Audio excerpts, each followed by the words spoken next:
ఆరాధన కొరకైనటువంటి ధ్యానం కొరకై 30వ దావీదు కీర్తనల గ్రంథంలో నుండి 30వ దావీదు కీర్తనంతా మనం ఉత్తర ప్రత్యుత్తర రీతిగా చదువుకుందాం.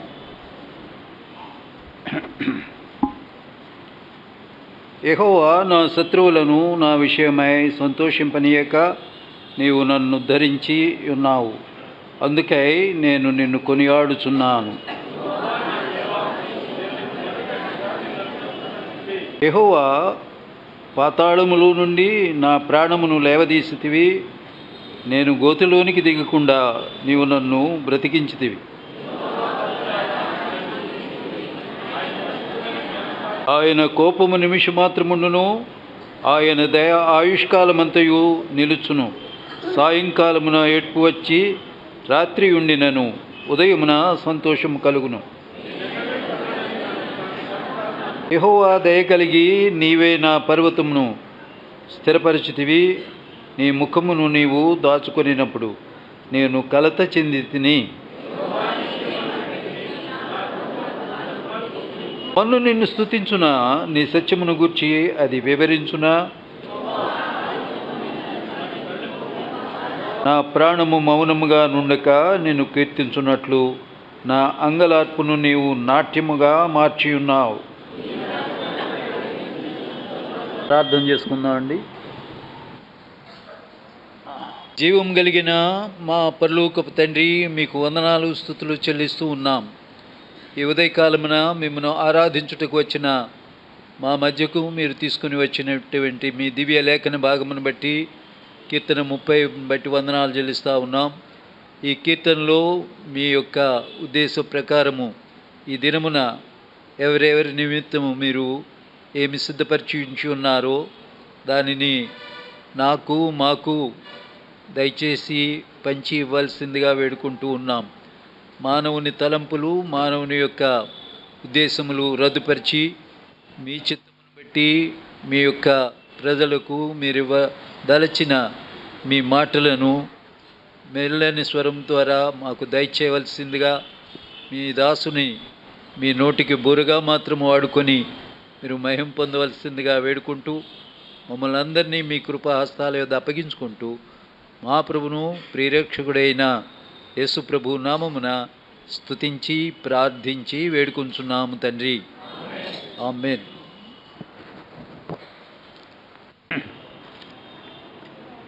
ఇక్కడ మొదటి 3 వచనాల్లో చూసినట్లయితే దావీదుకు శత్రువులు ఉన్నారు. రెండవదిగా అతన్ని రోగము వెంబడించినట్లుగా చూస్తూ ఉన్నాం. మూడవదిగా అతనికి పాతాళము, గొయ్యి అవి అతని కొరకు సిద్ధపరచబడినటువంటివిగా అతడు మొరబెడతా ఉన్నాడు. అవి దేవుని సముఖంలో చెప్తా ఉన్నాడు. మన క్రొత్త నిబంధన విశ్వాసుల జీవితంలో కూడా మనం ఆరాధించడానికి కారణం ఏంటంటే ఈ 3 విషయాలే. మనకు ఈ విషయాలు వేరేగా ఉంటాయి. పాత నిబంధనలో దాని అర్థం వేరే. వారికి శరీరానికి రోగం వస్తే ప్రార్థన చేస్తే వారు స్తుతిస్తారు. కానీ విచిత్రం ఏంటంటే ఈ రోజుల్లో కూడా పాత నిబంధన విశ్వాసులు ఉన్నారు. వాళ్ళకి ఏదైనా వాళ్ళ శత్రువులు వాళ్ళు బాధ పెట్టినప్పుడు ఆ కీడును దేవుడు తొలగించాడనుకోండి, వాళ్ళు నా పక్కింటివాడు నా శత్రువు నన్ను బాధించాడు, నువ్వు వాడిని తీసేసావు, వాళ్ళు లేకపోతే ఈ ఊరి నుండి తరిమేసావు కనుక నేను స్తుతిస్తున్నానని గట్టిగా స్తుతిస్తారు. అది నిజంగా చూస్తే ఆరాధన ఎంత మాత్రము కానే కాదు. ప్రాథమిక విషయం ఏమిటంటే విశ్వాసులకు శత్రువు అనేటటువంటి వాడు మానవులలో లేరు. మానవుల్లో ఎవరు కూడా శత్రువులు ఉండకూడదు. నిన్ను వలే నీ పొరుగు వాడిని అంటే గాడిదలు జంతువులు మన పొరుగు తోటి మనిషి అవుతాడు. వాడు నీకు ఎంత కీడు చేసిన వాడైనా వాడు నీ పొరుగువాడైతే వాడిని నువ్వు ప్రేమించాలి అని దేవుని వాక్యం చెప్తుంది. అలాంటప్పుడు వాడు నీకేదో కీడు చేశాడు, కీడు చేసినప్పుడు వాడిను దేవుడు తప్పించినప్పుడు వాడిని ఇలా చేసావు బాగా అని చెప్పడం అనేది విశ్వాస సంబంధమైనది కాదు. యేసు ప్రభువు మనకు మాదిరిగా ఆ కలువరి సిలువలో మొదటి చేసిన ప్రార్థన ఏమిటంటే, ఆయనను బాధించిన వారు, ఆయనను సిలువ వేసినటువంటి వారు, ఆయనను సిలువ వేయము అని అరిచినటువంటి వారి కొరకే ఆయన మొదటిగా ప్రార్థన చేశాడు. వాళ్ళ సంగతి ఏదో నువ్వు చూసుకో అని కాదు. ప్రభువా, వారేమి చేయుచున్నారో వారు ఎరుగరు కనుక వారిని దయతో క్షమించుము అని. మరి ఇలాంటి పరిస్థితుల్లో మనం మన శత్రువుల కొరకు ఏమిటి ఆరాధన చేయాలి అంటే ఏం చేయాలా? అసలు శత్రువులు ఎవరో మనం తెలుసుకోవాలి. మనకున్న శత్రువులు ఎవరయ్యా అంటే ప్రాథమికంగా మన శరీరమే మన శత్రువు అని తెలుసు, తర్వాత లోకము, తర్వాత సైతానుడు, ఆఖరిగా సైతానుడు, మొదటిగా మన శరీరమే. అంచేత ఈ యొక్క శత్రువు అయినటువంటి మన శరీరము, నేను చాలాసార్లు చెప్తాను, బయటనున్న శత్రువు కంటే ఇంటి దొంగని ఈశ్వరుడైనా పట్టలేడని ఒక సామెత ఉంది కదా. బయటున్న శత్రువు కంటే లోపలున్న శత్రువే మనకు చాలా ప్రమాదం. అంచేత ఆ లోపలి శత్రువు ఎవడయ్యా అంటే మన యొక్క శరీరమే. అంచేత మొదట వాని విషయమై మనము జాగ్రత్త పడాలి. ఈ లోకంలో మనము ఈ శరీరమునకు లొంగినటువంటి వారంగా కాకుండా మనం యేసుక్రీస్తు ద్వారా పొందినటువంటి ముఖ్య అంశం ఏమిటి అంటే, క్రైస్తవులకి చాలామందికి ఇది తెలీదు. మనము శరీర సంబంధమైన పరిస్థితి నుండి రక్షణ ద్వారా ఆత్మ సంబంధమైన మనుషులుగా మార్చబడ్డాం. అది మనలో జరిగిన కార్యము. అంచేత ఈ యొక్క గలతీ పుస్తకం 5వ అధ్యాయంలో ఏమంటాడంటే, ఆ శరీర కార్యాలు స్పష్టంగా ఉన్నాయి అని చెప్తున్నాడు. ఆ స్పష్టమై ఉన్నటువంటి శరీర కార్యాలు ఏమిటో వాటిని మనం జాగ్రత్త పట్టి వాటిని ఇది చేయాలి. అందులో మొదటి విషయాల్లో అవి అందరికీ తెలిసినవే, కానీ కొన్ని తర్వాత వ్రాస్తాడు. గలతీ పత్రికలో చూద్దాం, చూడండి 15వ వచనం కాబట్టి, గలతీ 5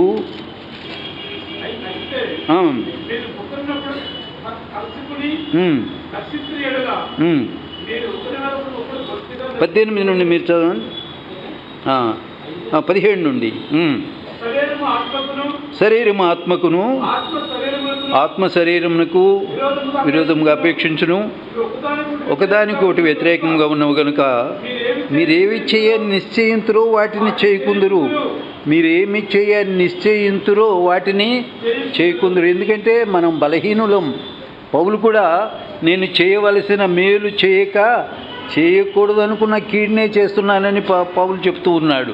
అందుని బట్టి మనం ఈ శరీరంలో ఉన్నప్పుడు ప్రభువు యొక్క సహాయము ద్వారా మాత్రమే దీనిని జయించగలమనేటటువంటి అందుకనే ఇది మన చేత జరిగిన కార్యం కాదు కాబట్టి స్తుతించాలి. ఆరాధనకు ముఖ్య అంశం ఏంటంటే, దావీదు చెబుతున్న మాటల ద్వారా మొదటిగా మనకు అర్థమయ్యేది ఏంటంటే, నా శరీరము నన్ను సిగ్గుపరిచే పరిస్థితిలో ఉంది ప్రభువా, నేను చేయగలిగిన దాన్ని చేయకూడదనుకున్న దాన్ని చేస్తున్నాను, కానీ అందులో నాకు సహాయం చేసి ఆ బలహీనత నుండి నన్ను విడిపించినందుకై నీకు వందనములు. అదే ఆరాధన. అంతేగాని నా శత్రువులు నన్ను పీడిస్తూ ఉంటే నువ్వు నన్ను విడిపించావు. చాలామంది ఇప్పటికీ ఆరాధన అలాంటివే చేస్తూ ఉంటారు. నన్ను బాధ పెట్టారు, మా స్థలం ముందు ఆక్రమించారు, లేకపోతే నాకు ఇవ్వాల్సింది ఇవ్వలేదు.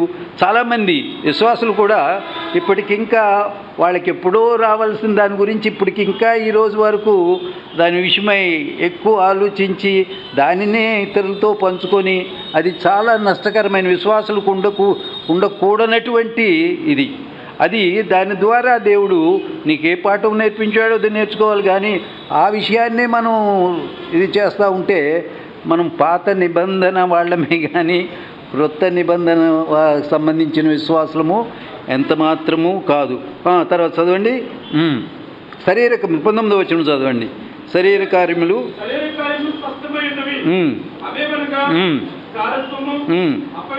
అపవిత్రత, విగ్రహారాధన, అక్కడి నుండి చదవండి.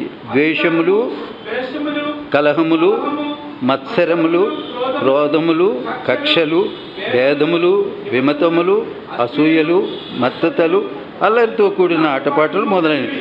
వీటిని గూర్చి నేను స్వతంత్ర ఇది వీటి విషయమై మనం ఆ మొదటి పెద్దవన్నీ మనం ఎలాగా చేయము, అవి చేస్తూ ఉంటామంటే ఇంక మళ్ళా విశ్వాసం ఏంటి. కానీ విశ్వాసం అనేటటువంటి వాడు ఫైనెస్ టు ఫైనెస్ వెళ్ళాల. ఆ విశ్వాసతలో ఎదుగుతూ ఉన్నవాడైతే ఆ రెండో భాగంలో ఉన్న వాటి విషయమై చాలా జాగ్రత్తగా ఉండాలి. మొదటివి ఎలాగా మనం అవి దూరంగానే ఉంటాయి, కానీ ఆ రెండవ విషయాలు ఉన్నాయి చూసా, ఆ విమతములు, ద్వేషములు, వీటి వంటి విషయంలో మనం చాలా అవి ఏం చేస్తున్నాయి, మనల్ని మన శత్రువుగా ఎందుకున్నాయంటే మనం వెళుతున్న మార్గాన్ని అడ్డగించి మన గురి ఏమిటి, పరలోక రాజ్యం చేరాలని. మనం ఇదేం చేస్తుంది, పరలోక రాజ్యానికి చేరనిస్తుందా? ఇది రాజ్యమును స్వతంత్రించు కొనరని మీతో చెప్పుకున్నాం. అది శత్రువు అంటే. ఏదైతే మనం పొందవలసినటువంటి మేలును, నిత్యమైనటువంటి మేలును పొందడానికి మనల్ని ఆటంకంగా ఉందో, అడ్డుకుంటుందో వాడే శత్రువు. ఇప్పుడు చూడండి, ఇశ్రాయేలీయులకి ఆ దేవుడు అదంతా ఇచ్చాడు. ఇచ్చిన తర్వాత వాళ్ళు అక్కడ స్వేచ్ఛగా లేరు, ఎందుకంటే వాళ్ళ శత్రుశాసాన్ని మిగిలి చేసుకున్నారు. వాళ్ళ న్యాయాధిపతుల కాలమంతట్లో కూడా ఆ శత్రువు వారిని అక్కడ అనుభవించకుండా. గిదియోను టైంలో ఏమైంది, వాడు గానుగు చాటున అగురు గోధుమలు దుడుకోవాల్సి వచ్చింది. అంటే ఏంటి, స్వేచ్ఛ లేదు, సంతోషము లేదు. ఆ స్వాతంత్ర్యము అతనికి వాగ్దానంగా ఇవ్వబడినటువంటి దేశంలోనే లేదు. అది ఈ రోజుకి ఇంకా కొనసాగుతూనే ఉంది. ఇశ్రాయేలీయులకి ఈ రోజుకి ఇంకా అది కొనసాగుతూనే ఉంది. కానీ మన విషయంలో అయితే మనం అలాగా కాదు, కానీ మనము స్వాతంత్ర్యము కలిగినటువంటి వారముగా ఉండాలి. ఆయన మనల్ని విడిపించాడు, విమోచించాడు. మన యొక్క దాసత్వము నుండి, ప్రతి పాపమునకు సంబంధించినటువంటి ఇది నుండి మనల్ని ఆయన తప్పించాడు. కనుక మనము ఇటువంటి స్వేచ్ఛ కలిగినటువంటి వారమంటే పేతురు చెప్తాడు, సమృద్ధి అయిన ప్రవేశము. సమృద్ధి అయిన ప్రవేశం కావాలంటే ఈ విధమైనటువంటి ఆటంకములన్నిటినీ మనము జయించినటువంటి వారు ఉండాలి. ఈ జయించాలి అంటే మనం సొంతగా జయించలేము. కనుక ఏం చేయాలంటే ఇక్కడ పేతురు దావీదు ఏం చేస్తున్నాడంటే 30వ అధ్యాయంలో వీటి కొరకు ప్రార్థన చేశాడు. వాటన్నిటి నుండి దేవుడు ఆయన్ను విడిపించాడు. కనుక ఏ విశ్వాస అయితే ఈ శరీర విషయాలు తనని ఆటంకపరుచుతున్న విషయాల నిమిత్తమై భారము, బాధ్యత కలిగి ఇది ఎందుకు నేను జయించలేకపోతున్నాను ప్రభువా అని ప్రార్థించి దానిపై జయముందినాడు. ప్రభు దినమున ప్రభు ప్రజలందరితో కలిసి, ప్రభువా నేను దీనిపై జయం నాకు ఇచ్చావు, నువ్వు నీకు వందనాలు అని ఆరాధన అతనిలోనికి వస్తుంది. శరీర కార్యాలన్నీ అలాగే ఉండి ఆరాధన చేస్తే అది ప్రభువు అంగీకరించే ఆరాధన ఎంత మాత్రము కానీ కాదు. కనుక అది మొదట శత్రువు శరీరము, తర్వాత శత్రువు లోకము. ఈ శరీరం యొక్క విషయాలు చూడండి. రోమా 8వ అధ్యాయము 7వ వచనం చదవండి. ఏలయనగా శరీరానుసారమైన మనసు దేవునికి విరోధమై ఉన్నది, లోబడు కాగా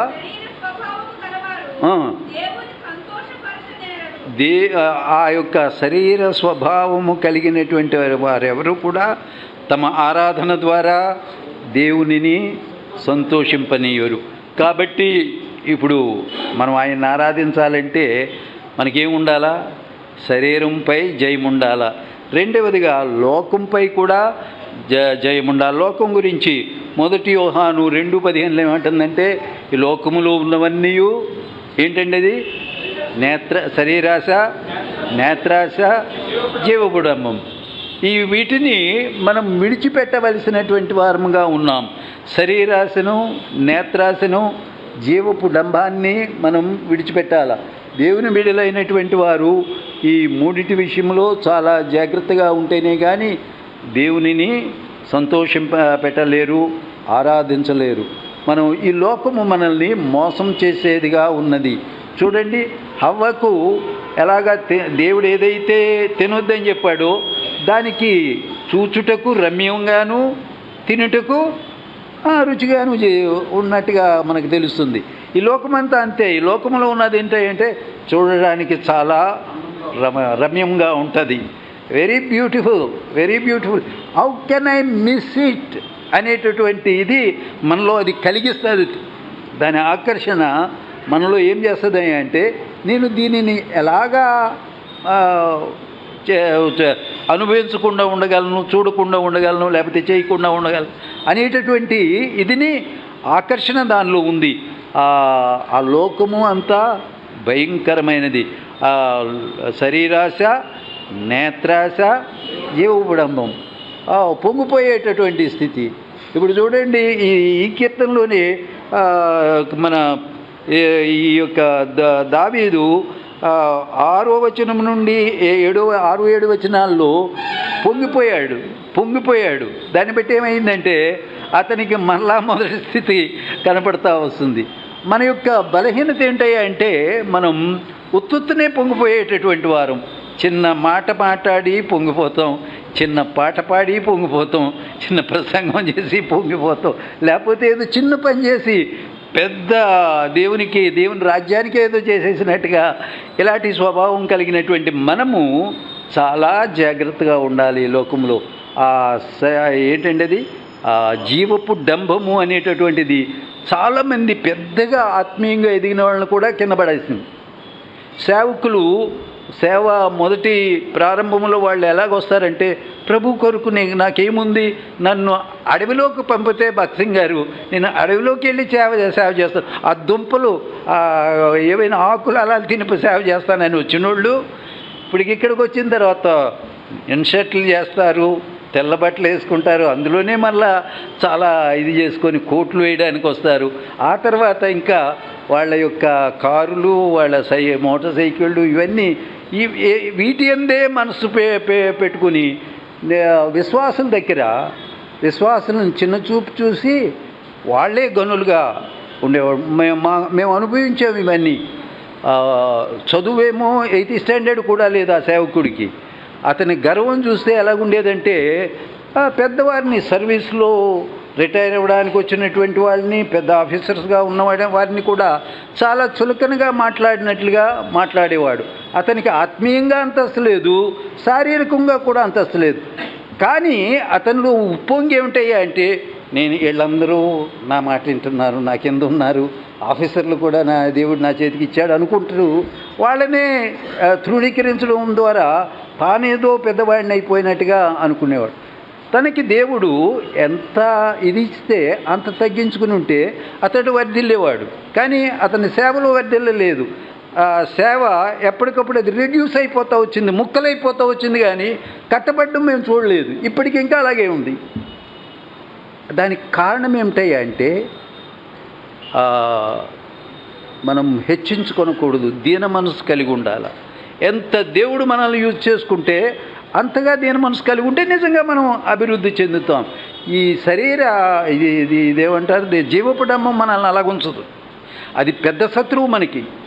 ఆ శత్రువు ఏం చేస్తుందంటే మనల్ని ఉప్పొంగ చేస్తుంది. నేనంటే ఏమిటి, నా బోధ అంటే ఏమిటి, నేను లేకపోతే అసలు ఈ సంఘం ఏమిటి, అలాంటి దురాలోచనలు తీసుకుని వచ్చి మనల్ని ఇది భయంకరమైనటువంటి బలమైన శత్రువుగా మనల్ని ఇది చేస్తుంది. అందుకని ఈ యొక్క శత్రువు శరీరమైనటువంటి ఈ శత్రువుని జయించాలా.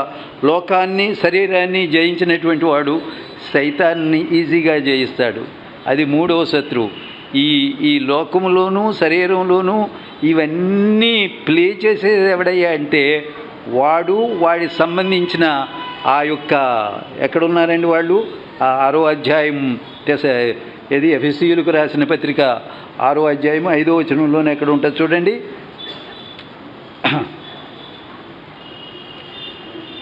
చదవండి తీసి. ఎఫెసీ 6 నేను తెస్తాను. 11 చదవండి.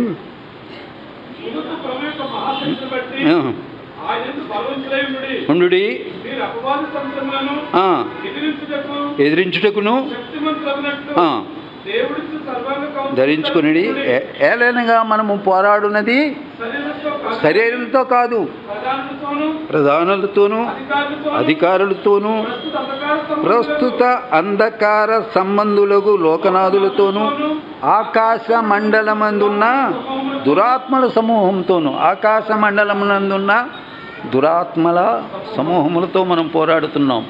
వీటి మొదటి రెండిట్ల మీద మనం జయించగలిగితే ఇది తేలిగ్గానే జయించవచ్చు. ఇది ఎందుకు బయట శత్రువే.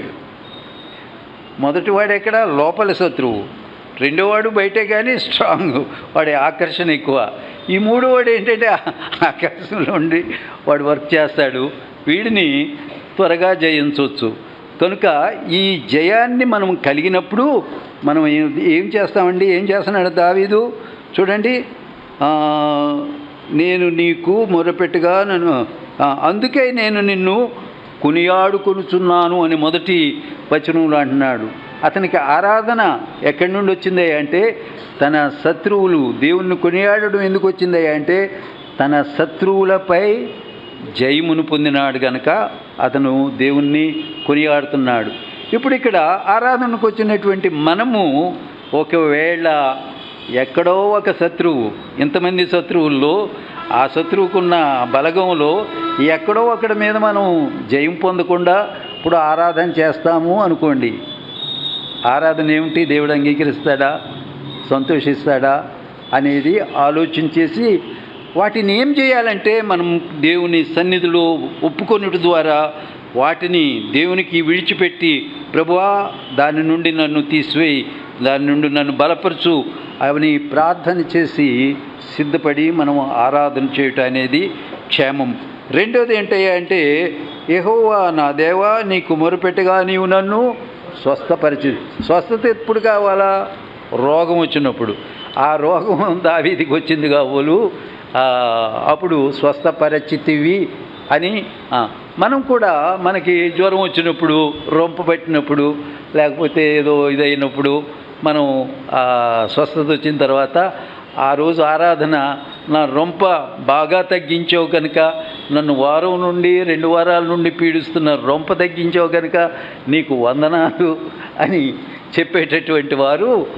నేను ఉదాహరణగా చెప్తున్నాను, పాత నిబంధన సంబంధమైన విశ్వాసులే కానీ. అయితే ఈ రోగం ఏమిటి అని మనం చూసినట్లయితే బైబిల్ గ్రంథంలో యెషయా 1:15 ఏదో ఉంటుంది చూడండి, 1వ అధ్యాయం యెషయా గ్రంథం 6వ వచనం చూడండి. అరికాలు మొదలుకొని తల వరకు కొంచెమైన లేదు, ఎక్కడ చూచినాను గాయములు, దెబ్బలు, పచ్చిపుండ్లు, అవి పిండబడలేదు, కట్టబడలేదు, చేయబడలేదు. ఇది ఒక పాపి యొక్క స్థితి. మనము దేవునిలోనికి వచ్చిన తర్వాత కూడా కొన్ని గాయాలు, కొన్ని ఇవి అస్వస్థతలు మనలో కూడా ఉన్నాయి.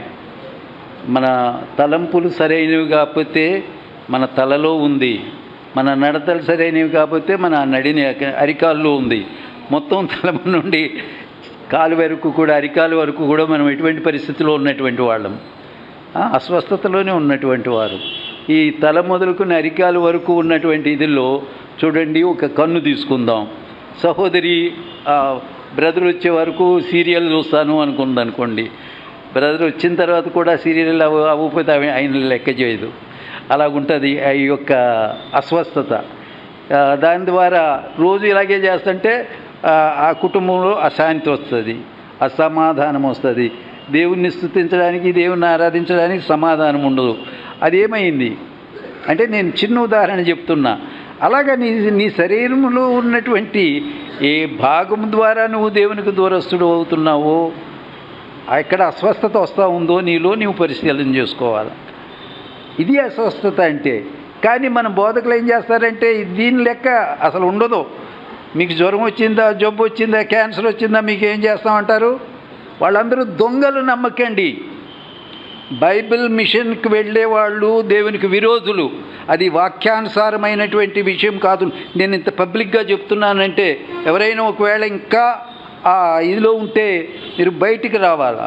వాళ్ళ బోధ ఏమిటయ్యా అంటే ఈ బోధలు ఏమి ఉండవు, ఆత్మానుసారమైన బోధలు ఏమి ఉండవు. మీ శరీరానికి కలిగినటువంటి రుగ్మత కానీ, మీకు కలిగిన ఏదైనా అననుకూలత కానీ వాటి గురించి ప్రార్థన చేయడానికి నూనెలు పోసేస్తూ ఏదో పెద్ద జనాన్ని, ఈ యొక్క అవగాహన లేనటువంటి వారికి, ఆత్మీయ అంతస్తు లేకుండా ఆత్మీయ అవగాహన లేనటువంటి పాపం దేవునిలో ఇది లేనటువంటి వారికి వాళ్ళు వలవేసి ఎప్పటికీ కూడా దేవునిలోనికి వాళ్ళని రాకుండా దాంతో కప్పేస్తూ ఉంటారు. అది శత్రువు యొక్క మాయాజాలం. ఈ రోగం విషయంలో అలాగా 15వ అధ్యాయము నిర్గమకాండంలో ఐగుప్తుకు సంబంధించిన ఏ రోగములు మీకు ఉండకుండా నేను మిమ్మల్ని స్వస్థపరచు యెహోవాను అని ఆయన చెప్తాడు. ఆయన ఏ రోగాలను స్వస్థపరుస్తానన్నాడు?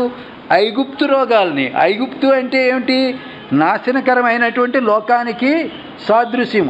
ఆ రకమైనటువంటి మిమ్మల్ని నా బిడ్డలుగా ఈ స్వాతంత్రాన్ని, ఈ సంతోషాన్ని అనుభవింపకుండా మిమ్మల్ని అణగదొక్కినటువంటి ఆ రోగము, ఐగుప్తుకు సంబంధించినటువంటి రోగము నుండి మిమ్మల్ని స్వస్థపరుస్తానన్నాడు. కానీ మీకు కలిగే ఈ రోగాలు అని ఎప్పుడైనా చెప్పాడండి? కనుక మనం ఆ విషయమై క్లియర్ అండర్స్టాండింగ్ కలిగి ఉండాలి. ఏమని చూడండి, ఇదే అధ్యాయం 53 యెషయా గ్రంథం 53 అధ్యాయంలో ఏమంటాడు చూడండి. యెషయా గ్రంథం 53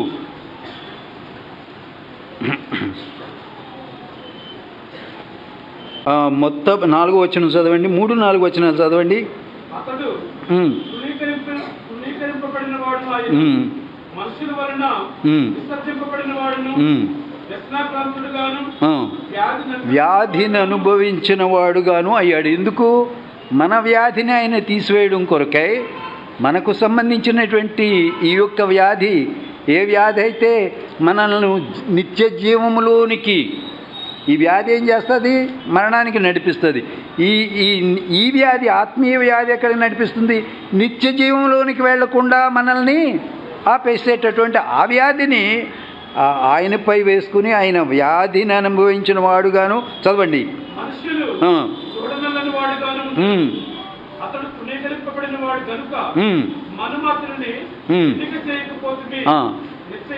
నిశ్చయముగా రోగములను భరించెను, మన రోగములను భరించెను. అందుచేత మనము మన రోగస్థితి ఏమైనా ఉన్నదంటే, ఆత్మీయ రోగం ఏదైనా నిన్ను బలహీనపరుస్తున్నది. చూడండి, యేసుప్రభు ఈ యొక్క రోగులను స్వస్థపరుస్తూ వచ్చాడు ఈ భూమి మీద ఉన్నప్పుడు.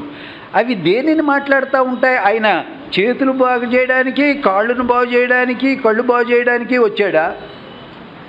ఆయనకి వీళ్ళందరూ ఎక్కడ దొరికేవారు అంటే సమాజంలోనే దొరికేవారు. సమాజంలో గురుటివారు ఉన్నారు, ఊచ చేయగలిగినటువంటి వారు ఉన్నారు, కుంటివారు ఉన్నారు, లేకపోతే శరీరం ఉంది కానీ ఏ ఒకటి పని చేయకుండా ఏమిటనేది పక్షవాయువు గలవారు ఉన్నారు, కుష్ఠరోగులు ఉన్నారు. రోగం పాపానికి సాదృశ్యం. ఇలాంటి రోగాలను ఉన్న వాళ్ళందరూ ఎక్కడ కనిపించేవారు ఈయనకి? సమాజంలోనే. ఈ సమాజంలో ఉన్నంత మాత్రాన అయిపోయాయని అనుకోవడానికి వీలు లేదు. వాటి నుండి స్వస్థత పొందాలి. నా చెయ్యి దేవుని కొరకు పని చేయడం లేదు, నేను స్వస్థత పొందాలి. నా కాలు ప్రభు కొరకు నడవడం లేదు, ఆయనలో పరిగెత్తడం లేదు, నా కాళ్ళు స్వస్థపరచబడాలి. నేను ప్రభు యొక్క ఆలోచనలు కాకుండా లోకంలో ఆలోచనలే ఆలోచిస్తున్నాను, నా తల స్వస్థపరచబడాలి. నేను దేవుని కార్యాలని, దేవుని యొక్క విషయాల్ని దృష్టించలేకపోతున్నాను, నా ఆత్మీయ నేత్రము స్వస్థపరచబడాలి. అర్థమవుతుందండి? ఈ విషయాలు చాలా ముఖ్యమైనవి. మనమేమో బాహ్యమైనటువంటి స్వస్థతల కొరకు చూసుకొని అసలు పోగొట్టుకునేటటువంటి బలహీనమైన పరిస్థితుల్లో ఉన్నాం.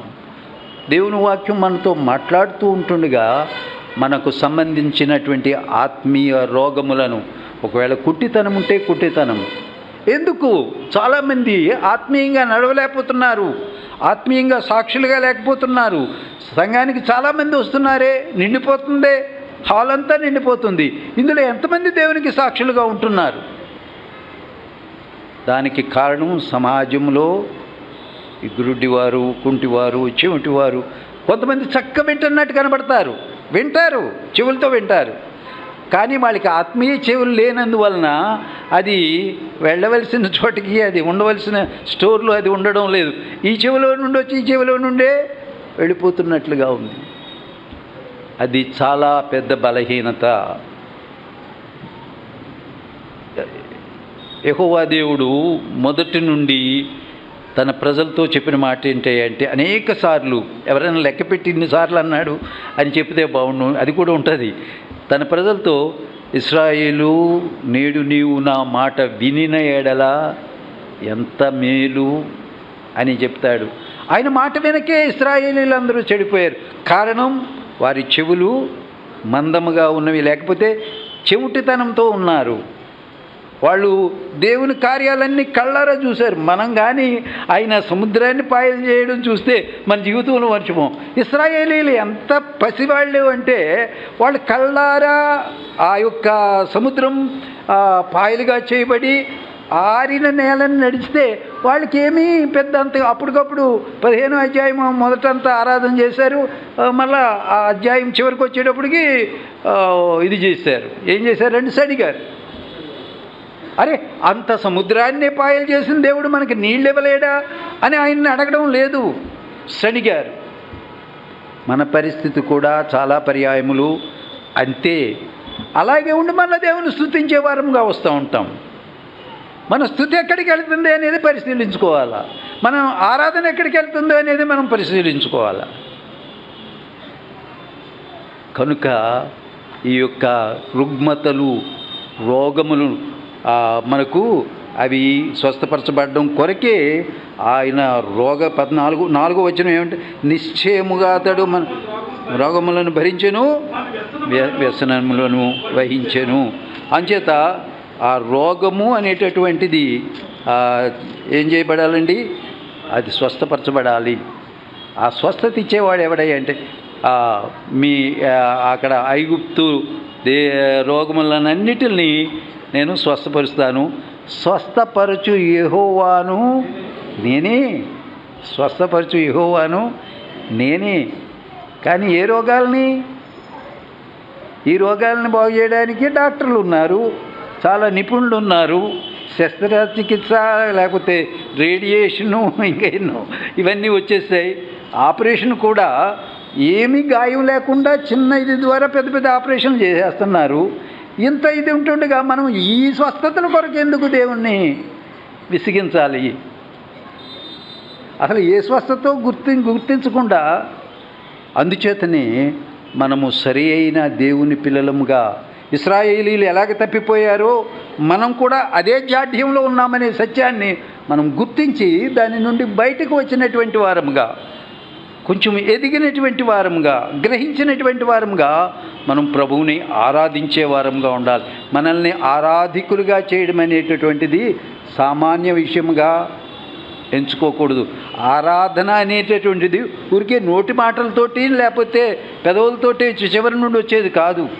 ఈ అనుభవాలు, ఈ యొక్క స్వస్థత అనుభవం గుండా ఆ శత్రువుల నుండి, బారి నుండి విడిపించినటువంటి అనుభవం ద్వారా మనల్ని దారి మళ్లించి మనం పొందవలసినటువంటి ఆ యొక్క నిత్య జీవము నుండి తప్పించడానికి కుతంత్రము కలిగినటువంటి శత్రువు యొక్క వీటినన్నిటిని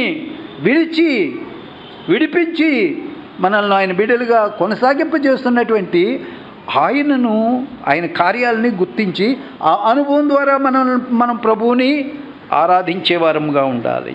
ఇంకో మూడోది ఏంటంటే పాతాళం. ఇది ఓ యోసేపు గారిని ఒక గోతులో తోశారు. అది కాదు, ఇర్మియా గారిని దోసిన నీళ్ళని గొయ్య కాదు. కానీ ఈ పాతాళం అంటే ఏంటంటే, ఈ పాతాళాన్ని గురించి ప్రకటన గ్రంథం చాలా స్పష్టంగా చెప్తుంది. చూడండి, 21 అధ్యాయాలు ఒకసారి చూసినట్లయితే 19-21 చదవండి ఎవరైనా. 20 19-20 ప్రకటన. అప్పుడు మృగమును దాని ఎదుట సూచక్రియలు చేసి దాని ముద్రలు వేయించుకున్న వారు నా మృగు ప్రతిమకు నమస్కరించిన వారిని మోసపరిచిన అబద్ధ ప్రవక్తయు పట్టబడి వారిద్దరూ గంధకంతో మండు అగ్నిగుండంలో ప్రాణంతోనే వేయబడి. దీనికి మట్టులేని గొయ్య అని పేరు. అలాగే చూడండి ఇంకోటి 15 వచనం 20-15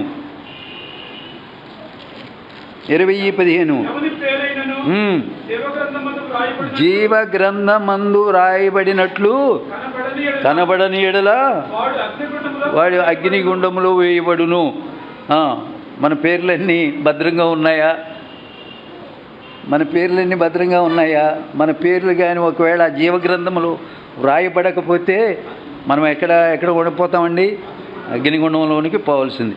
కానీ ఇప్పుడు మనం విశ్వాసం ద్వారా ఆయన జీవగ్రంథంలో మన పేర్లు లిఖించాడు అనేటటువంటి విశ్వాసంతో ఆ యొక్క నిరీక్షణతో ఉన్నాం కనుక మనకిక అగ్నిగుండము లేనే లేదు.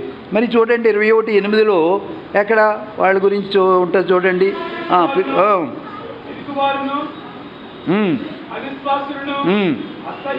అసహ్యులను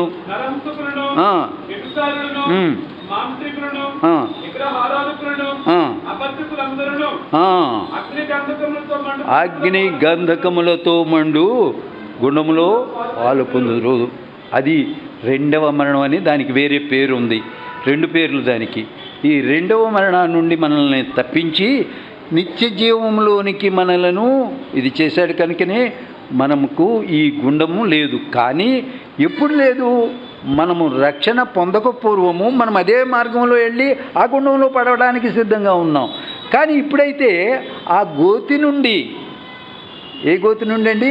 ఆ గోతి నుండి మనలను ఆయన తప్పించి ఉన్నాడు కనుక మనం ఎప్పుడు ఎక్కువగా ఆరాధన దేని కొరకు చేయాలంటే దీని గురించే చేయాలి. నన్ను ఆ యొక్క అగ్ని గంధకములతో మండు గుండములో పాలయ్యేవాడిగా చేయలేదు, నన్ను తప్పించావు అందులో నుండి.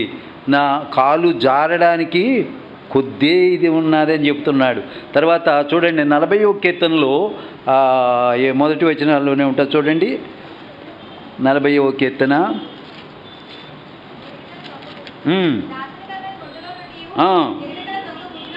నాశనకరమైన గుంటలో నుండి, అదే గుంట.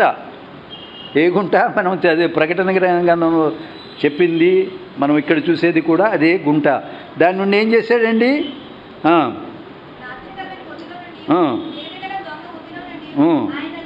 ఆయనను పైకెత్తడమే కాకుండా ఎక్కడ నిలబెట్టాడు? బండ మీద నిలిపి. ఆ బండ ఏంటి? క్రీస్తే.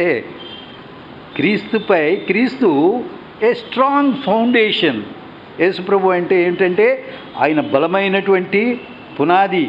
ఆ పునాది మీద మనం కట్టబడతా ఉన్నాం. సంఘము అనేటటువంటిది ఆ పునాది మీదే కట్టబడుతుంది. చాలా సంఘాలు ఉంటాయి ఈ లోకములో, వారు ఆ పునాది మీద లేరు. వారు వేరే వేరే విషయాల్ని పునాది వేసుకుని ఆ పునాది మీద కట్టబడుతున్నారు. మనమైతే క్రీస్తు అనేటటువంటి ఆ బండ మీదకి రావాలి. ఆయనలో సర్వసంపూర్ణత ఉంది. మిగతా వాళ్ళు ఒకటే తీసుకుంటారు, ఒకటి తీసుకొని దాని మీద అదే ఫౌండేషన్ వేసుకుని వాళ్ళు ఇంకా భాషలంటే భాషలు, స్వస్థతలంటే స్వస్థతలు, లేకపోతే ఇంకోటి అంటే ఇంకోటి, ఏదో అలాగా తప్పుదారికి వెళ్తున్నారు. కానీ ఈ పునాది మీదకు రావడం లేదు. మనం దేవుణ్ణి ఆరాధించవలసినటువంటి ముఖ్యమైన కారణం ఏమిటి అంటే ఆయన పునాది మీదకి మనలను తీసుకుని వచ్చాడు. ఆయనే మన పునాది. ఆ పునాది చాలా బలమైన పునాది. ఆ పునాది మీద కట్టబడాలి. అంతేగాని పునాదిని వదిలిపెట్టేసి ఇసుక మీద లేకపోతే బండ మీద వదిలి మానేసి పునాది ఇసుక మీద మట్టిలోను వేస్తే అది ఒకప్పటికి సిగ్గుపడవలసినటువంటి ఇక పరిస్థితులు వస్తాయి. దేవుణ్ణి ఆరాధించడానికి బదులు మనం సిగ్గుపడే పరిస్థితులు వస్తాయి. కనుక ఇన్ని విషయాలు మనకి చేసిన ప్రభువుని ఆయన స్తుతిస్తున్నాడు 4వ వచనంలో 5వ వచనంలో. కానీ 11, 12లో ఇంకా స్పష్టమైన రీతిగా ఉంది చూడండి.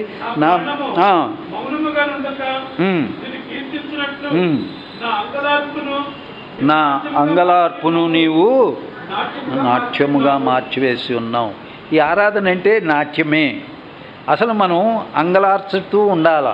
ఈ లోకంలో ఉన్నటువంటి అనేక పరిస్థితులు, మన లేమి లేకపోతే ఇవన్నిటి కొరకు మనం ఏడుస్తూ ఉండవలసినటువంటి, యేసు ప్రభు ఎవరి జీవితాల్లో లేడో వారి జీవితము చీకటిమయం, దుఃఖమయం. ఇది ఎందుకంటే వారికి నిరీక్షణ అనేటటువంటిది ఏది లేదు. వాళ్ళకి ఏం లేదండి. నిరీక్షణ ఎవరికి ఉంటుందంటే విశ్వాసం ఉన్న వాళ్ళకి నిరీక్షణ ఉంటుంది. విశ్వాసం లేని వాళ్ళకి మనం విశ్వసిస్తున్నాం కాబట్టి దాన్ని నిరీక్షిస్తున్నాం. వాళ్ళకి విశ్వాసమే లేదు కాబట్టి వాళ్ళకి నిరీక్షణ లేదు. వాళ్ళకి చిన్న పరిస్థితుల్లో కూడా దుఃఖమే, అన్ని పరిస్థితుల్లోనూ దుఃఖమే. కడకి వాళ్ళకి జీవితం అంతం కూడా దుఃఖంలోనే. చూడండి, మేము ఈ విలేజెస్లో అక్కడ చనిపోయినటువంటి వారికి ఈ థ్యాంక్స్ గివింగ్ మీటింగులు లేకపోతే చనిపోయినప్పుడు ఈ కొన్ని చెప్తూ ఉంటాం. వాళ్ళు ఆ చనిపోయిన దుఃఖంలోనే ఉంటారు. కానీ మేము వారికి నిరీక్షణకరమైనటువంటి విషయాలు ఈ మరణంలో ఎలాగ దాగున్నాయో, ఆ చనిపోయిన ఆవిడో చనిపోయిన ఆయన విశ్వాసి, వాళ్ళ ఇంట్లో వాళ్ళందరూ అవిశ్వాసులు. మేము వాళ్ళకి ఈ యొక్క విశ్వాసము దాని విషయమైనటువంటి నిరీక్షణ ఏమిటో దానినే మేము వాళ్ళకి చెప్తాం. చాలామంది వాళ్ళ ఇళ్ళల్లో ఇలాగ చనిపోయినప్పుడు ఒక విశ్వాసి వచ్చాడు, ఆయన చనిపోయాడు, ఇప్పుడు కుమారుడు వస్తున్నాడు. ఎప్పటి నుండి? ఆయన చనిపోయినప్పటి నుండి. ఇంకో కుటుంబం ఆమె చనిపోయినప్పుడు నుండి ఆ కుటుంబం వస్తుంది. ఇలాగా అనేకులు ఈ నిరీక్షణ అనేటటువంటి ఈ విశ్వాసమును బట్టి విశ్వాసంలోనికి వచ్చి ఆ నిరీక్షణ కలిగిన వారుగా మార్చబడుతున్న బట్టి వాళ్ళ దుఃఖం ఏమవుతుందండి? ఇప్పుడు నాట్యముగా మార్చబడుతుంది. వాళ్ళు ఆరాధికులు అయిపోతున్నారు. ఒకప్పుడు దుఃఖంలో ఉన్నారు, నిట్టూర్పులు విడిచారు, కానీ ఇప్పుడు ఆరాధకులు అయిపోతున్నారు, నాట్యం చేస్తున్నారు. ఈ నాట్యం అంటే గంతులు వేయడం కాదు, పెంతుకొస్తోళ్ళలాగా మన యొక్క హృదయంలో గంతులు, సంతోషంతో గంతులు వేయాలి. దేవునిలో మనకి ఎటువంటి నిరీక్షణ ఉంది? ఆయన ఎంత ఇటువంటి వీటన్నిటిలో నుండి, మన శత్రువుల నుండి, మన రోగాల నుండి నేను పొందవలసినటువంటి ఆ గుంట ఇది నుండి నన్ను తప్పించి ఇంత సంతోషాన్ని నాకు ఆయన ప్రజలతో ఇచ్చాడు అనేటటువంటిది హృదయంలో గంతులు వేస్తూ, దాని రిజల్టింగ్ ఇది ఏంటంటే కొద్ది మాటలతో దేవుణ్ణి ఆరాధించడం. ఇంకోటి ఏంటంటాడండి, ఇంకో మాట, గోనె పట్టు విడిపించి సంతోష వస్త్రమును. ఆ గోనె పట్టు కూడా దుఃఖానికే కారణం, పాపానికి కారణం. కానీ దాన్ని విడిపించి మొదటేమో మనకి రక్షణ వస్త్రం ఇచ్చాడు. ఏమిచ్చాడండి? రక్షణ వస్త్రం ఇచ్చాడు. ఆ రక్షణ వస్త్రంతో పాటు స్తుతి వస్త్రము, ఇంకా చాలా వస్త్రాలు వచ్చాయి, మహిమ వస్త్రాలు, ఇంకా అవన్నీ వచ్చాయి అనుకోండి. జేమ్స్ గారు లేరు వాటన్నిటిని వివరించడానికి. ఈ వస్త్రాలన్నీ ఆయన దాంతోపాటు మనకి ఆరాధన ఈ స్తుతి వస్త్రం, రక్షణ వస్త్రంతో ఇచ్చాడు. కనుక మనం ఏం చేయాలా? ఎన్ని స్తుతించాలా, ధరించి స్తుతించాలా, దాన్ని కలిగినటువంటి వారముగా. అని ధరించడం అంటే ఏమిటంటే మనకి పెట్టులో చాలా బట్టలు ఉంటాయి. చాలామంది విలువైన బట్టలన్నీ అలాగే పెట్టుకుని పనికి మాలిన బట్టలే వేసుకుని తిరుగుతూ ఉంటారు. ఎందుకంటే ఎక్కడ నలిగిపోతాయి అక్కడ, కానీ అవి చిరిగిపోతాయి కొంతకాలానికి. దాన్ని వాడకపోతే చాలామంది పట్టు చీరలు ఇంత ముందు, ఇప్పుడంటే పట్టు చీరలు ప్రతి వాళ్ళకి 10 ఏసి 20 ఏసి 30 ఏసి కూడా ఉంటున్నాయి. ఆ రోజుల్లో మా అమ్మగారి కాలంలో ఒక్క పట్టు చీర ఉండడమే గొప్ప అనుకోండి. ఆ పట్టు చీర కదా అని దాన్ని జాగ్రత్తగా దాస్తే ఏమవుతుందంటే ఆ మడతల్లోకి చిరిగిపోద్ది. మా సహోదరుడు ఒక ఆయన ఒక మేనగోడలకి పెళ్ళికి కొనేసి దాని తర్వాత వచ్చేదానికి కూడా ముందు కొనేసాడు. కొనేస్తే అది ఏమైంది, ఆ టైం వచ్చేటప్పటికి అదంతా ఆ పెట్టెలోనే ఉంచడం ద్వారా అది ఒక రకమైన మరకలు అవన్నీ వచ్చేసి ధరించడానికి వీలవ్వాలి. సరిగ్గా పెళ్లి ముందు చూసుకుంటే అవి పనికి రాలేదు, మళ్ళీ అప్పటికప్పుడు పరిగెత్తికెళ్ళి ఇంకోటి చూసుకోవాల్సి వచ్చింది. అలాగే పెట్టెలో పెట్టుకోవడం వలన దేవునికి మహిమ రాదు, కానీ వాటిని ధరించుకొని దేవుని మహిమపరచాల. ఆ అనుభవాలని ధరించుకోవాలి. ఏ అనుభవాలు? ఈ పైన మనం ఇప్పటి వరకు మాట్లాడుకున్న అనుభవాలన్నింటినీ ధరించుకొని ప్రభువుకు మహిమార్థంగా మనము ఆ మార్పు, స్తుతి వస్త్రం వచ్చింది. దీనికి బదులుగా ఏ వస్త్రం? గోని బట్టి విడిపించి, అందుచేత చూడండి అక్కడ గోనెపట్ట విడిపించి ఆ, సంతోష వస్త్రములను ధరింపజేసి, ఉమ్, ఉమ్, యెహోవా నా దేవా, ఉమ్. నిత్యము నేను నిన్ను స్తుతించెదను. నిత్యము నిన్ను స్తుతించదు. ఈ అనుభవాల ద్వారా మనము నిత్యము ఆయన్ని స్తుతించేవారం. ఇవాళ మాత్రమే కాదు, ఆ నిద్రలో నుండి లేపితే దేవుని స్తుతించాలా. అలాంటి అనుభవంలోనికి దేవుడు ఆయన చేసిన మేలులను బట్టి మనం రాగలుగుతూ ఉన్నాం కనుక ప్రభువుని స్తుతించుట మంచిది. ఆయన ఎల్లప్పుడూ స్తుతించేవారు. దేవుడి మాటలు దీవించునుగాక.